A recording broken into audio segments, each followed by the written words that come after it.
The beautiful lights, the beautiful fans. I just love lights, man. I don't know why. They're so damn pretty. I've said this for every single scenic one we've had. But the 80s would be a good time for you. Oh, neon lights everywhere. Yeah. Just anyway, welcome back, ladies and gentlemen. I am Oshin BP Malloy. I'm joined again by Barento. Got it right this time. Yeah. Raz Mohammed. And we just saw a fantastic game. My first proper, I feel, LPL experience where it was just team fights everywhere. That's true. That's true. I mean, to be fair, for me, the first few series that I've had in the summer split were just rampant with just stomps, right? Yeah. You just want to see even match teams, even playstyles go up against each other, and that's what we saw. So we finally got great team fights. So great job for both teams, but ultimately, we got one winner. And the reason why Team WE lost because of you. Yep. xiye, hit your W's, all right? But no, honestly, this is just a Rumble highlight reel. First Ultimate was able to get it down. This was a great response from Rumble being able to get it on the back half to be able to get the kill on post as well. Kuro, this game, was a monster. Just simple and clean. This fight, all you need to see is the Rumble Ultimate. Gets on towards 3 to 4 people just alone. In an open space too. Those ultimates are usually pretty difficult to be able to get because at that point it's on the user. It's not like the terrain is going to let you really get a free one. So they end up picking a fight off this one, or at least picking up the win, that is. And then you see, this one. I love this fight for multiple reasons. Not only did you get to see the initial engage come through from xiye, ultimately slaying like what, two people? It was like 3 people who got caught up in the stun. But then you get to see this action, which was, Mystic take a few steps back, recognize the situation he's in after Kennen gets isolated by the Mordekaiser, and he wilds out. Kuro just never left the fight either. Like, Kuro's so low, on about 400 HP, and just sticks around, realizes that he's still got the Zhonya's in the back pocket.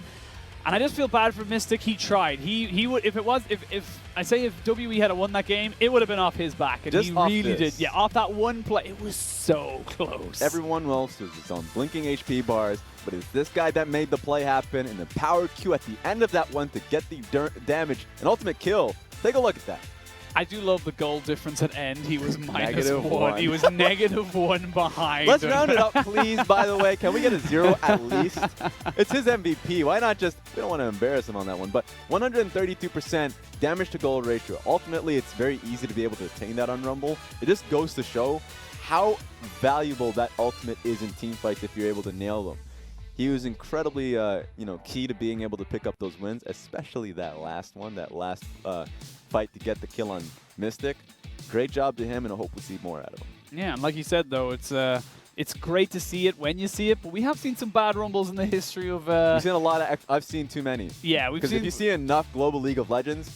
You know what the difference between a good Rumble and a bad Rumble is. I'm going to spare some of you regions out there. I'm not going to name you. No name and shaming. It's not going to happen. Not till Worlds. If you don't play Rumble a lot. That's all I'm saying. Come at us and play properly, But so BLG obviously going to be feeling pretty damn good after that. Rocky start, but made it work throughout of a WE. It wasn't as if they played badly. It just seemed that BLG had all the answers to everything they threw at them. So it's interesting because I agree. At the sense, like, after the first few fights went wrong for BLG, after the Dragon goes over to Team WE, they pick up the kills on that one. The next few fight looks great for Team WE. The beginning of the errors came through when both Sejuani and Qiyana get caught in topside river. xiye ends up dying on that one. And then the ultimate question of what do you do versus the Mordekaiser in team fights if he just ends up picking up your major team fight force in the Kennen? They didn't have a solution to that. Just simply put, they didn't know what to do. At the very end, Kennen thought he could outlive, trying to be able to use his ultimate to keep him, the Mordekaiser at bay, so using it more defensively than anything. They're close, even with that. So if the Kennen was a part of these fights, Team WE is winning. And that's the kind of, like we talked about in the pregame or even the postgame of the last one, that's the difference between these two teams. They are so evenly matched. Despite the score difference in terms of match scores, they are actually so damn close in terms of how they play, their team styles and everything. It is really, really, really good to see this fight, both sides coming out and giving it their all. Yeah, honestly, I think Team WE, they pick up this series win. Obviously, they turn it into a 3-series winning streak. Right now, they're looking really good. They're a team that has been able to not only recognize their place in the meta, Post as a great team fight force. He's moving away from split pushing type of champions. Maybe he proves me wrong by going into that direction once again in the next game. But we're not seeing PRs from him anymore. He's been going back to a lot of Scion. The Kennen has been a pretty good one. We saw in the last game, he found some great teamfight ultis. And at the end of the day, we need to see that style so they become frontliners for the true carries in Mystic and xiye. That's what we want to see out of the team. I think they can extend this one to a game 3. It just comes down to those small moments in larger fights that BLG is getting ahead of. On BLG, they want this victory in the 2-0 as well. They're literally 11-11. This would be 12-11 as such. So they want to be able to get their, their game score nice and high as well, considering we talked about that earlier, could be the difference. But also to create a more distinct gap between them and the rest of things. They are sitting in 8th at the moment. They've got 5-4, Victory 5, 4 and 5. You got JD Gaming as well with 4 and 6. So there's one series realistically between all these teams. So you've got to be so careful. To have the opportunity to create a bigger gap should be huge for them. That's true. I mean, at this stage, this is the week where you start crossing teams out.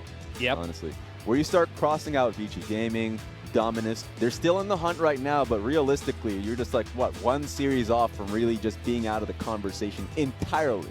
Even the statisticians cannot save you. And so the maths will not help you. Yeah, it won't. You can't go back to the book of algebra. I don't know. I just threw out something. Yeah, right? you picked up one subject. Literally anything. I think I could have literally just said book of probability and people would have agreed. going to say the probability probably would have been the one I would have went with. But yeah, I completely agree. Like, we are coming into week 8, and we've only got 3 weeks after this, 9, 10, 11. You're in playoffs. Like, we are honestly, I think about a month or so away from the end of the season. Regular split. Yes. It's actually going to happen all too quickly. And every single time it gets to this stage, every spring split, especially summer splits. Summer split, there's just so much tension in the air with how many teams have improved and feel like they earn that right to playoff spots. And you're just that quick. It really is a moment of like it feels like we've said this about 4 times tonight, but the whole idea of every series counting. Because if you lose this one, then you start having to count on your own fingers of like what it takes for you to have that opportunity. He has his jacket on halfway. He's got one arm in and one arm out. Oh my God, what's happening here? Just don't know what's going on with it right there. He's half cold, half warm. That's true. It's that right hand. Free my right hand. I just need my right hand now. I need it for the mouse, unperturbed by the sleeves. Yeah. And again, like you said, we're going to start, killing off some teams. With WE, they're still in the race. Even if they lose this, they're still technically there, but they really do want to start, adding to their kind of chances by taking this victory. Yeah, and of course, Team WE's coach, new coach for this, for the split, Dog8, coming in from Victory 5. It's been fun to be able to see his growth. I think Victory 5 was, good times for him. He's always been someone who's been around, coming in from the LMS, and, this is a team that he gets the full control on with great amount of talent. The team's on the up and up, seemingly. You need to be able to see them bounce back in CI. Well, the Olaf, the Karthus, and the Lux all taken out. We've got the Karma and the Yumi as well. So a lot of those supportive, kind of setup champions as well taken away. And the Jace banned away as a last ban by BLG. Oh, okay. Trying to take that away from both xiye and Pose. xiye just an amazing Jace player in his own right. A Silas pick. Don't get to see this too often now. He's a great jungler. We saw it in Rift Rivals. He's been really sprouting out only as a jungler. But if you've been watching in LEC, actually, that was picked up by Leader. So if you're willing to forego all control in lane because he has no wave clear whatsoever, that's just been completely stripped of his own passive, then okay, you're fine. You just need a lot of help. But no, expect this to be a pick for beishang. Yeah, we see most likely going into the jungle, so we'll be imagining that will be beishang picking that one up. We have got the Tam Kench locked in by BLG, so they're picking up the kind of the next A-tier top support as such with Lux and Yumi taken away, and the Mordekaiser going to pick up by ADD again, but this time a little blind. I love the fact that the pick gets higher and higher up in priority, and it feels to me like more of a disrespect pick. Because now it's a challenge on the enemy top laner to say, I have a pick against it. That GP hover, legitimate. Being able to drink your oranges, you're fine. You get out of that pretty quickly. I think GP makes a lot of sense, especially since he has range in the lanes to be able to keep up in the matchup. Should be completely fine. We also saw the Jax early on. It's not as if there are no answers. It's up to Post to find those answers comfortably. Yeah, they don't find it as of yet, though, for WE. So that means there's going to be a round of bans for BLG that you would imagine they will put towards making sure that Mordekaiser has a nice time and doesn't get completely destroyed. Yeah. As the Ezreal is locked in. So we're in ban phase 1 now. Or ban phase 2, excuse me. What we're Ezreal missing is a Kench. jungler for BLG. If you're Team WE, you want to start taking away mid laners and junglers. I think Olaf and Karthus being a ban makes it easier for you to start going towards.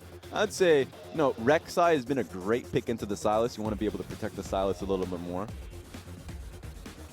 Yeah, absolutely agree with that. The Fiora are going to be taken away again, targeted towards Poss in that top lane. They want to make sure that ADD has a nice time. Jarvan taken away from the side of BG or from the side of WE.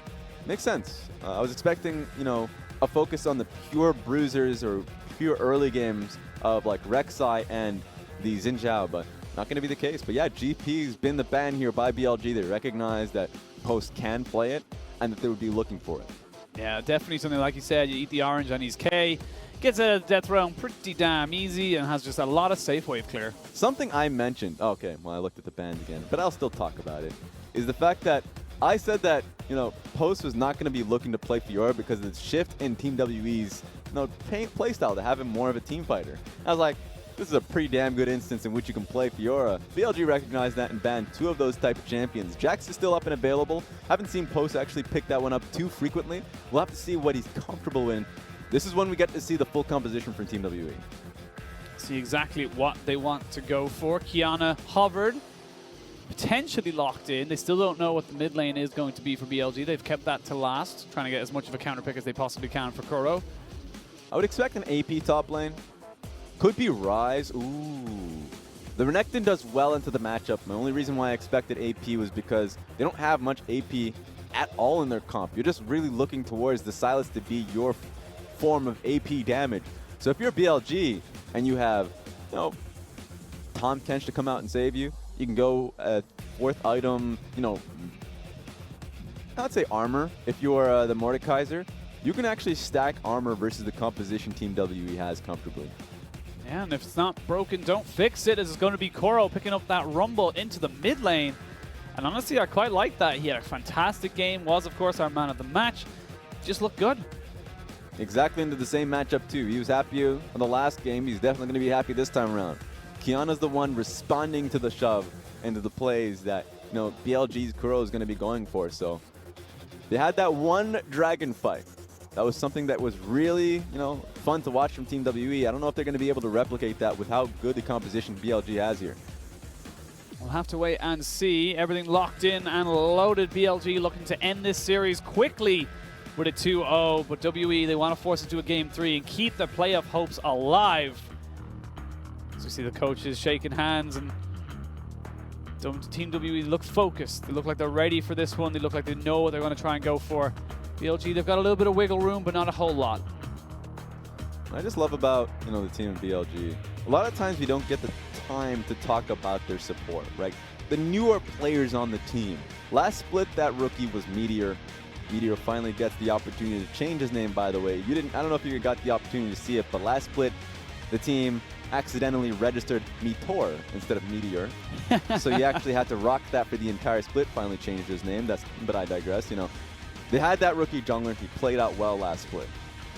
They had a rookie support as well, but, they ended up changing it for another rookie support. They've been coming in with a lot of new players who haven't been on this stage before. But if you have Kuro, ADD, Jinjiao, already strong-minded veterans on your team, they allow themselves to be able to grow. So I've been liking how Meteor has been playing this year because of that. And I think XinMo's had a good split too. We'll have to see if they can continue that good split, push themselves towards the upper echelons of the playoff bracket, and maybe make a stab at Worlds as we jump onto the Rift for Game 2 of Series 2 of the day. Can BLG finish this one off cleanly?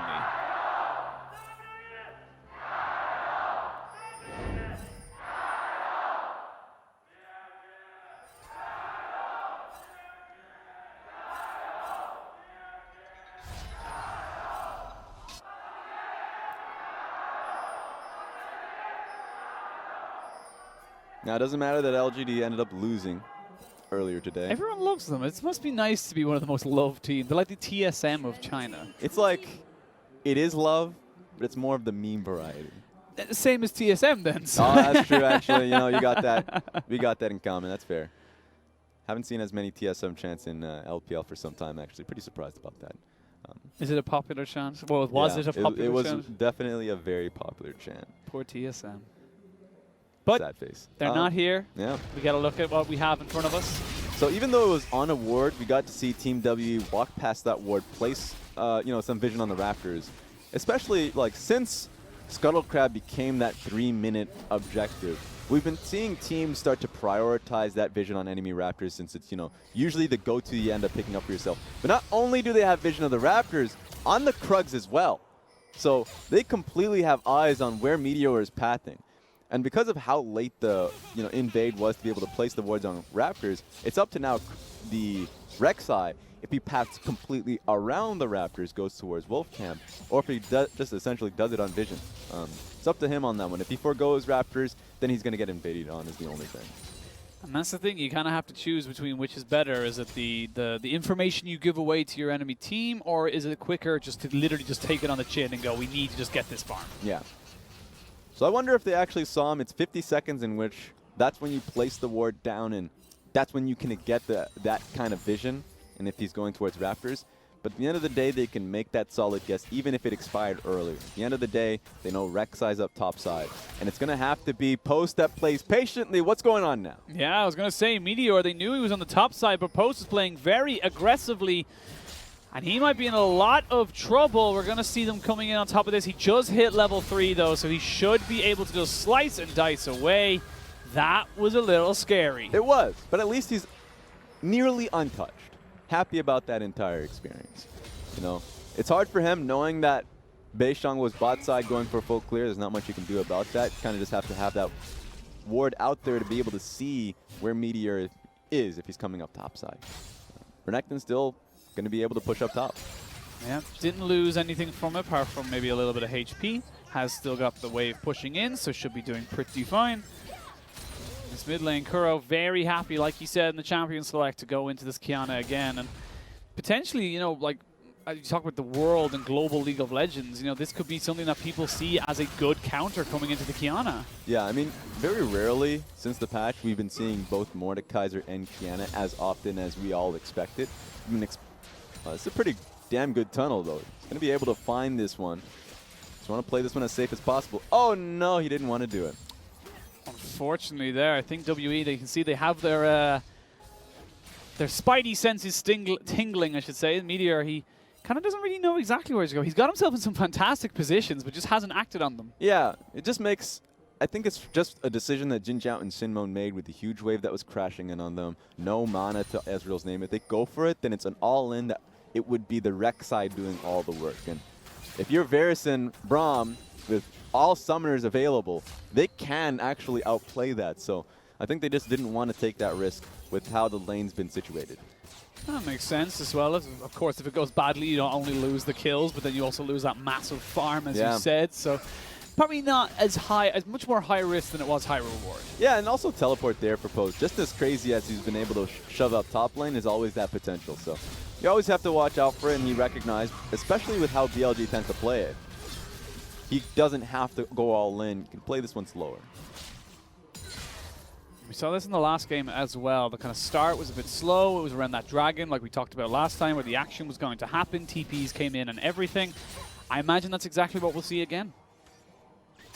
Waiting for that one big fight. You're right, man. I mean, level 6, once again, going to be pretty key for both teams. I think more so for the side of Team WE than anything.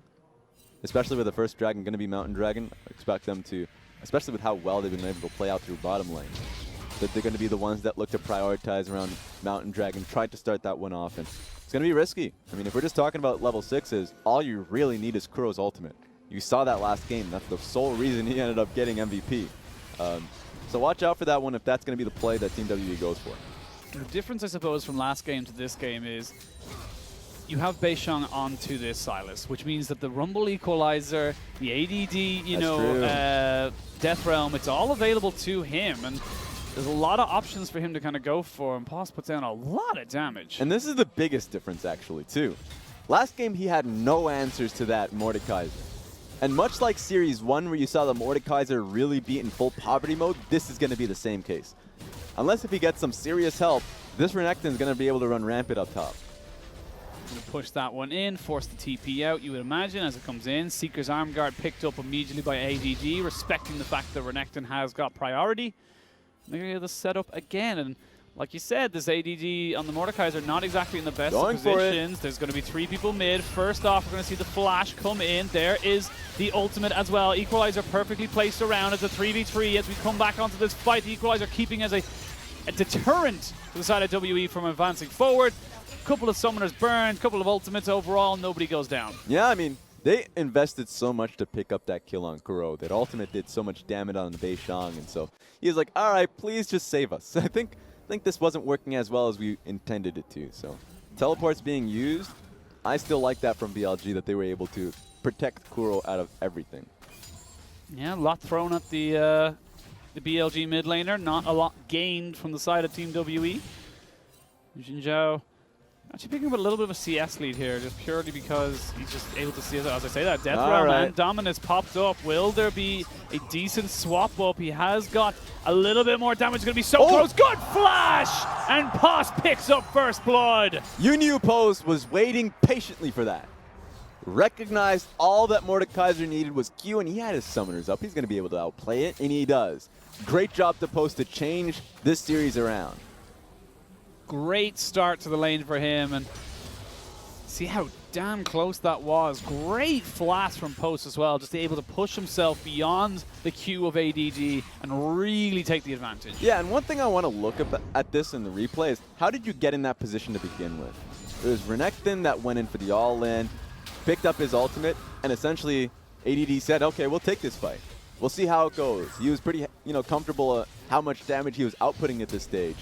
Flash comes through from Pose, and he's able to get the clean win. So one thing that you always have to focus on is the animation time on that big walloping Q from Mordekaiser. Gives you that time to react. And it hurts when it hits, but it has to hit in order to really put down the damage. And Renekton, Poss is going to be very, very happy with that one. I want to see what we end up getting out of the top side, because now beishang should be looking towards that lane with pretty, gleaming eyes. You can do a lot more now against the Mord, and you can probably bring xiye over to that lane. Let's see if that's going to be possible, but you could already tell that Meteor recognizes how crucial mid lane is, and he's going to keep you down.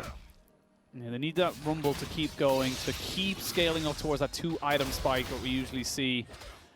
Make sure that those mid-game equalizers are absolutely massive. Looks like it's going to be a free Mountain Drake for the side of WE. Good start for them. Yeah, they should have been able to get this one a little earlier, but, fight's been up top for a little while. Oh, here we go. They're going to try and fully all in on top of the Tahm Kench. Wow. Do actually get the flash out of him and a good more chunk of damage as well. Equalizer has been stolen, has been used. They get it on top of two people. It's been lapped over each other. And the Dragon has still been aggroed. Now do the side of BLG want to go for this? They know there's no ultimates available on the bot side. It's going to be so close. Unbreakable has been put up to try and keep them alive, but the smite had to be used as the Braum goes down and the Mountain Drake gets stolen. And it looks like BLG will be able to clean up the fight. Tahm Kench is sacrificed. Mystic trying to just do so much. It's similar to what we saw in the last one. He's just trying his very, very best to trade this back as much as possible. But BLG pick up 4 and the Dragon. It was the triple kill for Jinjiao too. Struggling all laning phase long because of the matchup, and he ends up coming up huge in that fight. Dragon steal, team fight win, BLG's coming back into this game. And that was just, I feel like it was just an overstep from WE. They kind of didn't realize, I suppose, that they had just literally expended every single ultimate in bot side, and we can see they think they have it because they have the Rumble ults. Yeah, and they thought that they were able to completely push out Meteor and Kuro. It was the fact that the damage ended up being traded back onto xiye that was like, okay, I think we're completely fine. Especially since beishang took so much damage at this part of the fight too. Yeah, he has to smite so early. You can see it here. He smites just to get any kind of health in this fight, and Jinjiao just able to put in so much damage on the backside. And once again, consistently Kuro is able to land down, empowered Qs, and you're also watching, Jinjiao just take this fight handily. Of course, I'm going to just trade autos, and at this stage, it was the setup to the fight that was important, and I thought that both Meteor and Kuro handled themselves well, but yeah, that's not going to work. Yeah, unfortunately for you, BLG, as I say that though, Q could be on its way. Doesn't actually go for Jinjiao and goes instead for the Tam Kens, try and get him as low as possible, but in the end, they only trade the one ultimate for nothing else. Glacial Prison not available. Or Glacial Fissure, excuse me. So see Poss now potentially in a little bit of a trouble spot. Gets put away and put down. Beishang was around, but that's not the situation you want to be in, and that's an unfortunate death there for the top laner. Yeah, nice claw to be able to grab him right back into the fight. So at the end of the day, Post overextends. Don't even know why, since we didn't get that context either. But regardless, ends up being picked for his trouble. Good challenge by Meteor.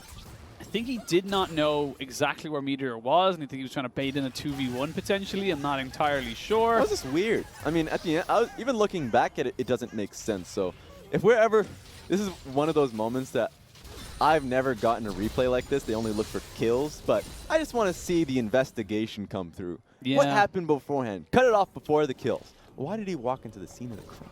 It's not the destination, but the journey. Yes. It's about how we got there, not about what happened.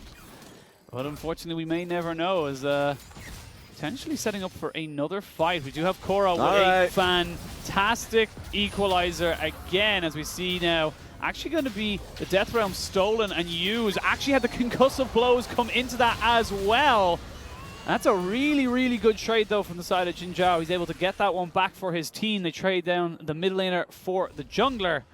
And he's getting really big. He's 4-0-1 right now. Yeah, I mean, pretty huge, the fact that he's essentially coming off as the Jenner in these fights. And so we're getting that much gold on towards the Ezreal, coming into this game, talking about how WE is going to benefit from the levels with the champions that they have. But if you're talking about Jinjiao and how he's able to essentially hit his item break points that early on. We're just talking about Iceborne, Gauntlet. Then he can just start stacking up. He's been stacking up that Manamune for quite some time. There, just completes Iceborne Gauntlet. Suddenly this laning phase is so much easier for him when he was getting poked pretty consistently by Mystic and put under turret because of it. If you can get your fully upgraded Muramana and Iceborne Gauntlet pre-20 minutes, you're in a pretty strong spot as an Ezreal. You've got yourself a nice mid-game that you can transition into and go whichever route you want to go, be it AP or AD. I think in this case I would like to see him go AD just because of how easy it is to itemize into the magic resist with the composition BLG has. We'll have to see what we end up getting here. Oh, missing. Got his support Spidey sense tingling and pops a ward down before he walks any closer. And beishang just going to try and push back any of this vision as we see ADD maybe in a little bit of trouble. He's in a lot of trouble. Yeah, puts him into the death realm. We're going to see now a trade of cooldowns. Another fantastic flash, and ADD's just... You can't flash away from your own death realm. You decide to go in on that, and a great move here from Poss. He just has his response essentially written on his hand. Q animation, I have my flash, I know what I need to do. Simple as that. I mean, even coming into that one, ADD, I knew he didn't have the damage to be able to take that fight. I don't know if beishang wants to look for this one. He knows the bot lane of BLG was rotating up. Top lane turret does fall in favor of WE. And again, we find ourselves in an incredibly close game. No TP for the Renekton, who would be arguably one of the stronger members of Team WE, but BLG, they have to back away. I still believe, if we're looking towards Team WE and end up, while they have the gold lead, okay, let's see what we end up getting before I make my point. Here we go. Another equalizer pop down as the Rek'Sai goes in. It's a trade of junglers. Kiana picks up that one as the rest of the side of BLG are trying to come in on top of this. Good little poke there, here and there from the Ezreal.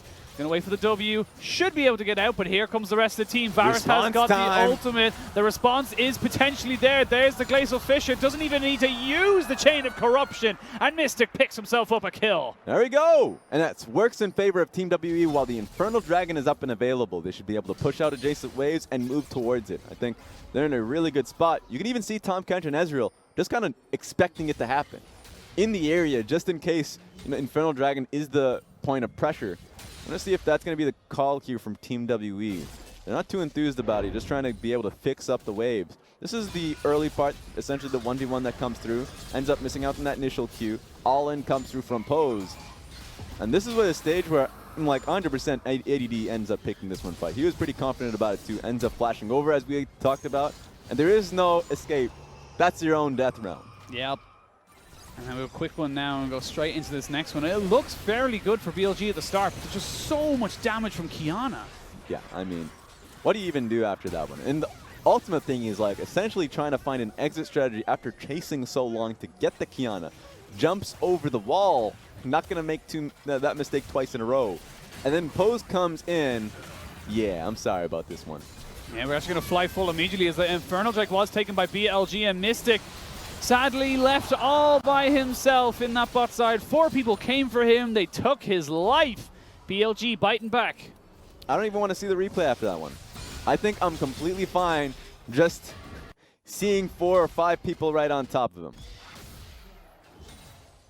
ADD now swapping into that mid lane as they're going to see a little bit of pressure into this bot side. Jinjiao able to put down pretty decent pressure with the W proccing onto that turret, able to keep it kind of nice and quickly. And that's going to be traded for the Rift Herald. So overall objective for objective, but it's how you use the Rift Herald that decides whether or not it was worth it. Yeah. After this play, depending on how it fizzles, in fact, they're going straight for it right now. They have control of the mid lane. BLG needs to be able to I don't know about this one. Don't know about this one, Chief. As we see, there's the TP coming in. We are going to wait to see now exactly how all this fans out. They have dropped the Rift Herald, but there's no real protection for it. It will get its charge off, so that could be the tower going down. It is, and they get what they wanted. I thought that was going to be a kill on the beishang, simply trying to protect that Rift Herald. He did his job, and now he still has to go back to base. What response is BLG going to be showing us? Going to try and respond with that mid lane turret. Kuro perfectly on the edge of the turret. And it's going to be up to Pasta, able to push himself in to keep that turret alive. A lot of damage there onto the WE bot laners. At this stage, Jinjiao is putting in work. His damage is huge. And to resolve that question, looks like he's going to be going towards Blade of the Rune King on this one. But, man, he's getting to that stage where that poke is counting. And you have to be worried about not only that, but the claw that brings you back in. It's the reason why the flash has had to get thrown in. Good wave there from the Renekton at this stage in the game. Has got the Tiamat as well as the Black Cleaver, so able to clear those waves fairly quickly. Has got himself as well 40 CS lead over the Mordekaiser, as well as that extra kill, that extra solo kill. Yep. Qiyana, queen of half items right now. I mean, the Tiamat's always going to be, it's just going to be left as it is, but you definitely need a Youmuu's Ghostblade for yourself. Especially with how these fights are going, a lot of the utility that's being thrown at your head, you need an added bit of movement speed. Take a look at this one. All in coming through. All in, 2 ultimates used. They are going to try and go for this turret right now. They should be able to pick it up, and good pressure there from BLG. This game is looking eerily similar to game 1 in the sense of WE show some great promise at the start, and BLG slowly just wrestle back control. So, before the last fight happened, where we got into a slew of replay after replay, Post had his lead, Jinjiao had his. And the question was, like, who do you have faith to be able to carry this game forward? My answer would have been BLG, simply because we've seen useless or more apt, resourceless Mordekaiser still find use in team fights. Where he's able to come in when his team is doing an incredible amount of work to say, all right, my job is to take someone out of the fight. You saw it in game 1 where he's able to take out the Kennen. This time around, I mean, honestly, if he takes out the Renekton and throws himself out to the Wolves, Renekton's not a part of the fight where Ezreal can now run rampant alongside the likes of Kuro, Meteor. You have fulfilled your job. So that's something I want to be able to see. Who he ends up trying to grab. Technically, beishang could do the same thing, but he's got to pick one or the other. He's going to have to, even if the low cooldown comes through, these small cooldowns, 13 seconds, all that still matters. Where if you pick up the Mordekaiser ultimate, you're still holding on to that one, and you won't have Kuro's ultimate. The Rumble would put in a lot of work as well. So it's up to him and how he starts the fight. If they go long enough, then great, you have both. But for now, it's more so how you start the fight that matters the most. Yeah, until we hit level 16, beishang will not have the luxury, I feel, to pick and choose which ultimates he wants as freely. will have to choose either the Death Realm or the Equalizer, you would imagine. And these fights have been resolving itself fairly quickly, so I think depending on the if it gets botched in some way, I'm expecting like 1 or just 2 Silas ultimates to come through, and you're 100% it's going to be the Mordekaiser and Rumble ulti. If it gets to long enough, like Ezreal ulti's great amount of poke to be able to find yourself in the game, so. Especially with the AP ratios, Yeah. Silas will be pushing as well. Of course, Exactly. that ultimate does scale off of AP. Right now, BLG, they're the ones with the tempo advantage. They're the ones with the priority in this mid lane. And they're the ones that are going to be trying forcing this Cloud Drake onto their team. A lot of the time, it's the bonus AD ratio that is pretty bad. Like, I think it's 0.4, 0.5, depending on the use patch. But post is, oh wow, I thought that actually hit. Oh, and they invested the Tam Kench Abyssal Voyage as well. But that's a fantastic equalizer just to separate everybody from WE. They can't even approach this dragon right now, and that's almost certainly just going to have to go over. What the hell, man? I don't think I have seen a bad Kuro Rumble ultimate. Doesn't exist. He can, in his other life, he's a top laner. That's not a bad one either there. We see Beishang trying to respond with it. As we see now, Poss has got ADD in his sights. Good little claw away.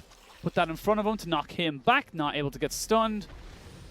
And ooh, Yikes. Mystic. Gotta be careful, buddy. That's a lot of damage from the Ezreal. You are not able to sustain that much. I mean, remember, he's AD Ezreal too.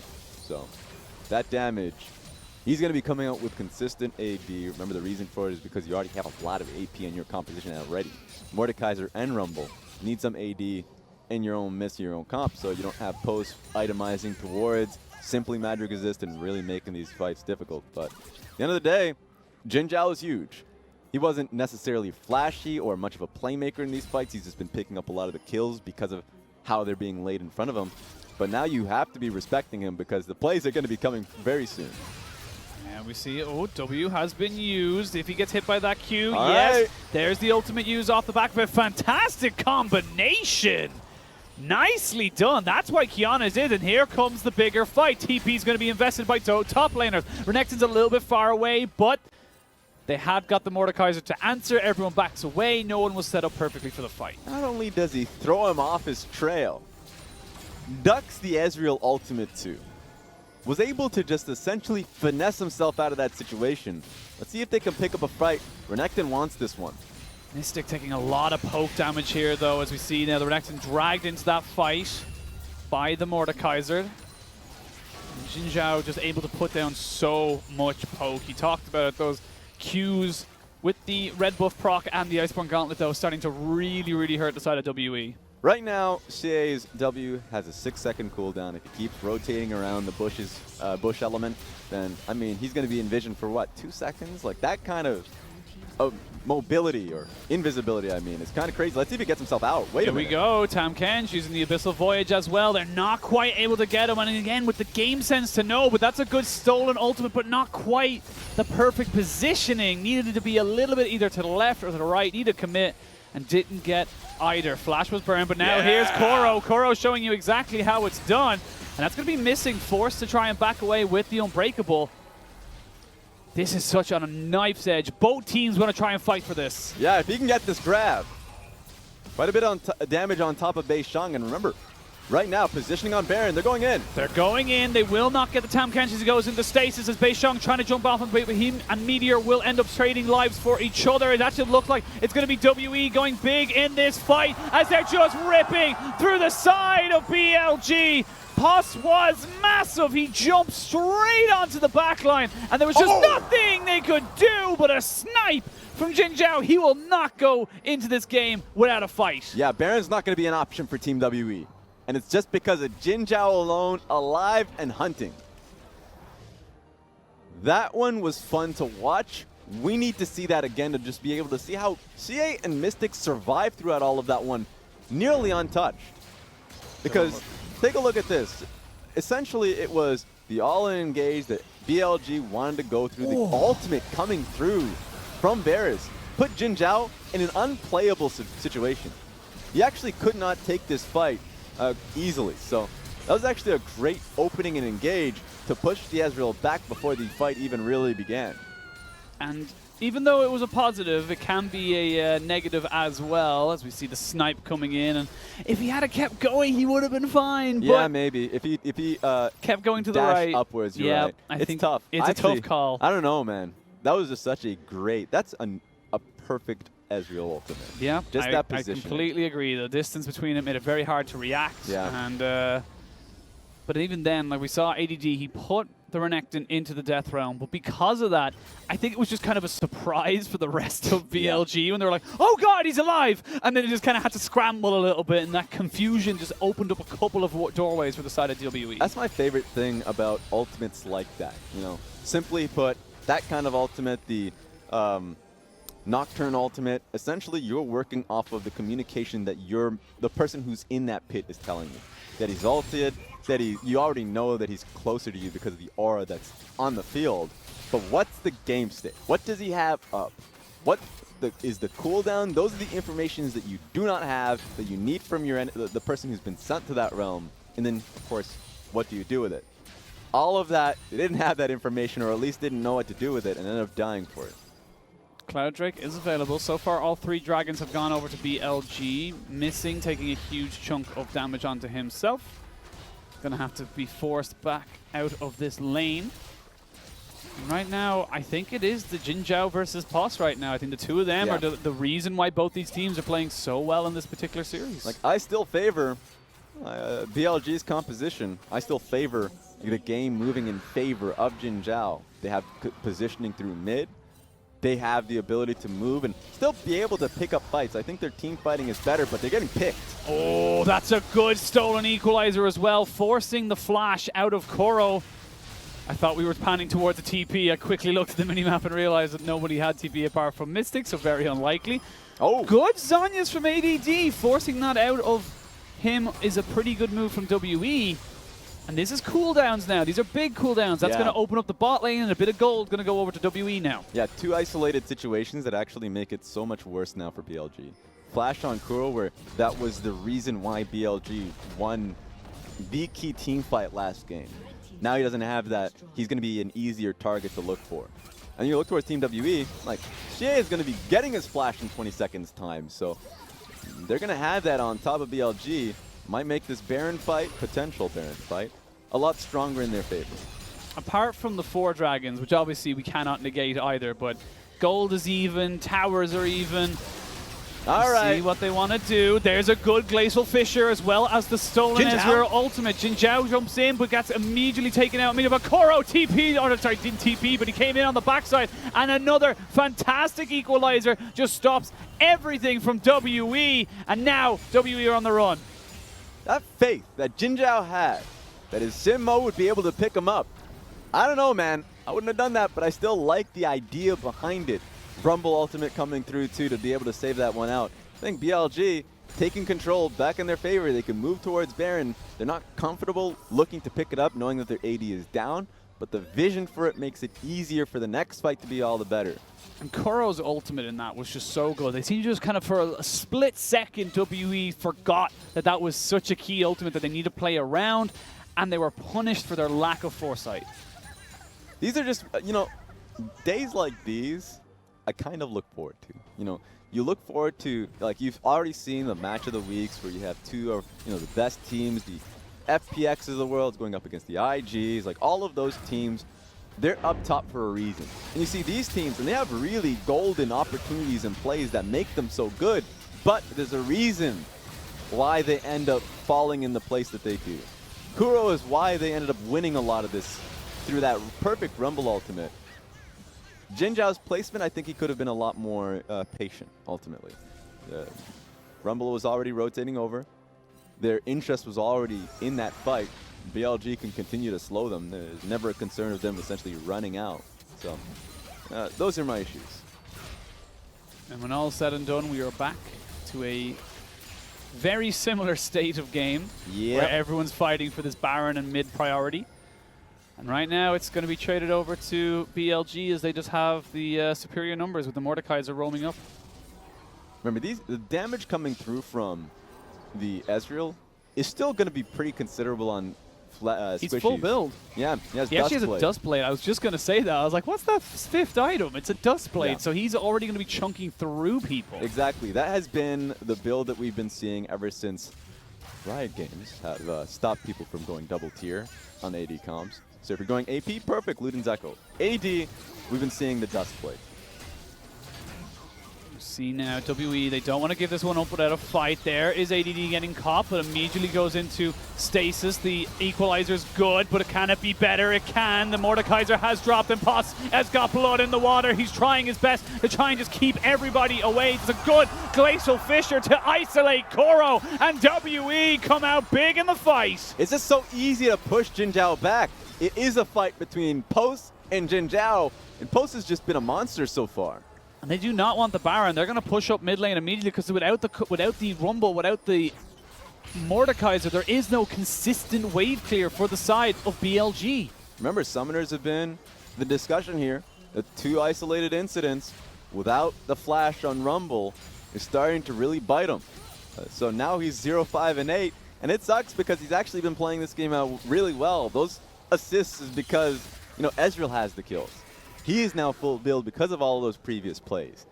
I mean, it's just not panning out if he's not able to really do much in the fight. Post is the focus. Take a look at this. Yeah, you can see them all. They're baited in. ADD can't go anywhere, and then it's just a simple kind of like, I know exactly where I need to go. Yeah, and then he continues to push forward. Sure, Jinjiao gets out of it, but how much resources does he have to use to completely isolate himself, by the way, as the major carry while Team WE cleans up the back end? So he needs to find himself freed from the Renekton. It's not necessarily his job. It's more so, you know, the Tahm Kench, the Rek'Sai, and technically, if we're just talking about how the fight even begins, the Rumble through his ultimate. So if he doesn't, you know, he makes it so Post realizes that if he goes into the fight, he's not dictating the flow, he's isolated. He's the only one that's essentially pushing through.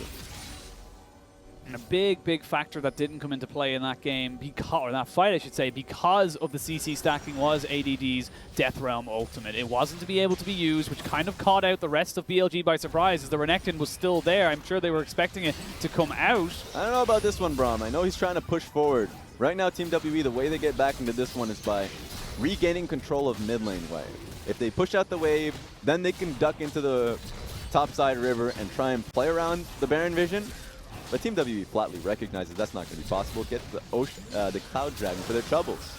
And Glacial Fissure was used as a defensive tool by Missing. Had to use that defensively as the rest of his team were trying to defend Post as he goes for that Cloud Drake. Not the highest of priorities, but definitely wants to stop that 5 stack of Elder. And now at least they have something to go into an Elder fight. But we're coming up to 34 minutes now in the game. 14 kills to 12. 60k to 59.5. It is as even as it gets, and here we go. The 2 equalizers have been dropped. That's a fantastic equalizer from Kuro as the redemption is used to try and keep everybody alive, but Missing is sniped by Jinjiao, and that's going to spell Baron. You can only block damage for so long, but he actually gets ultimately cancelled. That was the cancel right there as Post goes in, and as Missing is completely untouched on the backside. They actually take out the Sylas and the Tahm Kench, but can they take out Jinjiao? He might be able to do it, but no! Ezreal's too slippery, Ezreal's too big, and that's going to be BLG winning the game! Wow. Like, just the fact that Post takes that one last lead, cancels out the Tahm Kench knowing that they're going towards Baron, and saying, we're actually ending it right here. That was a big gambit. Mystic would have been able to take the fight. Unfortunately, too far behind, ends up getting blocked. And BLG, they take the fight. Jinjiao, take a bow, because that was a masterclass of Ezreal. Take a look at him. It feels like raw adrenaline essentially rushing through him. He's usually the calmest person in the room. The fact that he went through that last experience, I think he almost tripped too. Got to watch for your feet as you're going through the so handshakes. much, got the blood pumping, man. So much happening for him right there. And BLG overall in 2 games, they just look like the better team. Yeah, honestly, that's the case. These team fights are just being decided on just those slivers of HP or just those moments of how it ends up being started. And if we're just talking about who gets the MVP 2 games in a row, for me it is still Kuro. I know the camera's focusing on Jinjiao, who did incredibly well in that last fight. But if we're just talking about the eye test, the person who kept setting those fights up, it was Kuro. Masterfully played the Rumble throughout both these games. Wouldn't be surprised if the Rumble ban is now on the table for BLG in the future. And even that last team fight, just before it all kicked off, you could see the difference between a good equalizer and an okay equalizer. You had the Silas from Beishang. It wasn't bad, but it was never game-changing. It was always either a little bit too forward, a little bit to the left. It wasn't perfect. Kuro always hit his target. Yeah. He always made it the most awkward equalizer, and that's what changed the game. It was like basically two things. You're right. The positioning was always on point from Kuro, while for Beishang, there were two instances where it just wasn't that strong. That's just flatly put. And then another thing is just the damage instant. I mean, Rumble's going to get the full burst of his damage because of the ratios on his end. And I still think that, you know, if we're just talking about if Team W would have won, who would have gotten the MVP for it? Certainly Pose.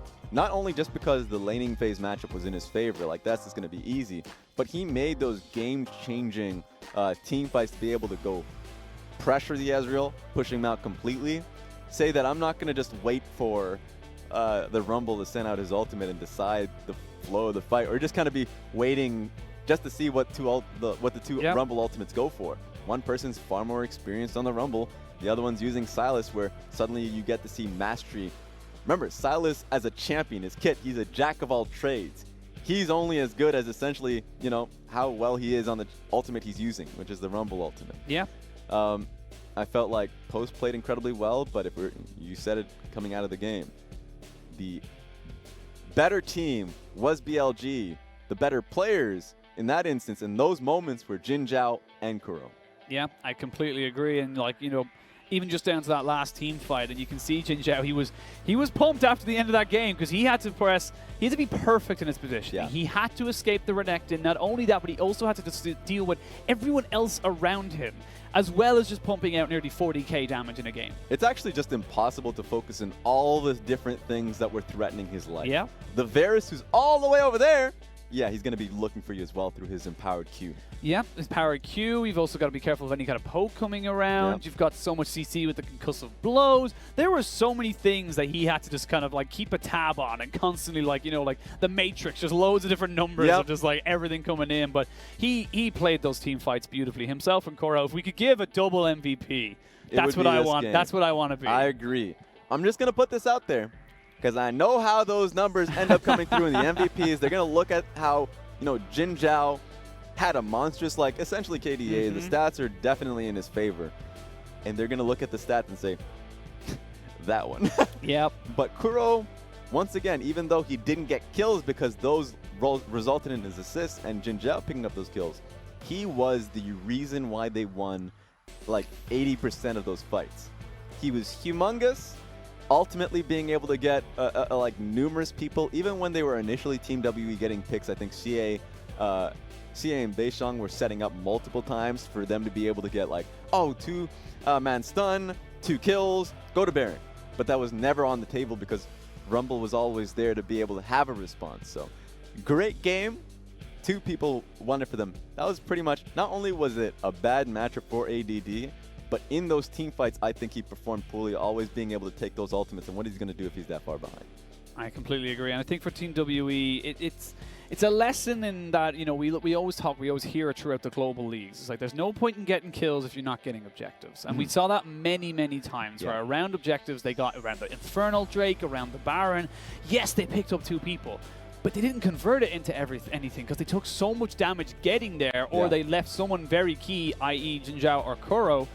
They couldn't go for it. Therefore, it ended up being just a reset. And then we saw, I think we were in a replay, and a little bubble came up. It was like, oh, WE just won the fight, but then they lost the dragon, and we're not quite sure how that equals. I think one thing that will rarely get touched with BLG is just how smart they are with like post-team fight, essentially decisions, right?